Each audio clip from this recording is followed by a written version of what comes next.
ನೀವು ಡಯಟ್ ಹೊರಗಡೆ ಬಂದಾಗ ಹೇಗೆ ಮೇಂಟೈನ್ ಮಾಡಬೇಕು ಗೊತ್ತಾ? ಆದಷ್ಟು ಪ್ರೋಟೀನ್ ಫುಡ್ನ ಚೇಸ್ ಮಾಡಿ ಅಷ್ಟೇ, ಇನ್ನೇನಿಲ್ಲ. It might be vegetarian, non vegetarian. Protein selection ಚೆನ್ನಾಗಿರಲಿ.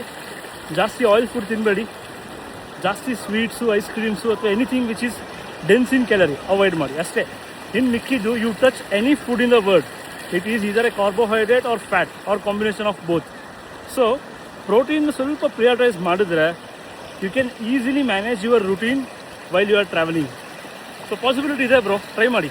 And stay active, try to do more step count, try to drink more water. ಇದನ್ನೇ ಬೇಸಿಕ್ಸೇ ಫಾಲೋ ಮಾಡಬೇಕಾಗಿರೋದಿಲ್ಲ, ಏನೂ ಇಲ್ಲ. ನೀವು ಬೇಸಿಕ್ಸ್ ಬಿಟ್ಟರೆ ಅಂದ್ಕೊಳ್ಳಿ ಕೆಟ್ರಿ ಅಂತಾನೆ. ಸೊ ಟ್ರಾವೆಲ್ ಮಾಡುವಾಗ ಏನೂ ಕಷ್ಟ ಆಗಲ್ಲ.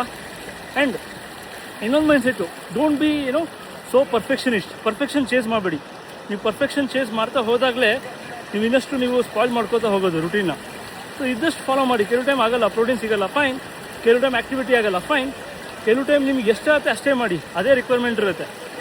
ಸೊ ಇದು ನೀವು ಎಷ್ಟು ಅರ್ಥ ಮಾಡ್ಕೋತೀರಲ್ಲ ಅಷ್ಟು ಈಸಿಯಾಗಿ ನೀವು ಲೈಫ್ನ ಬ್ಯಾಲೆನ್ಸ್ ಮಾಡ್ತೀರಾ with your good well being and fitness.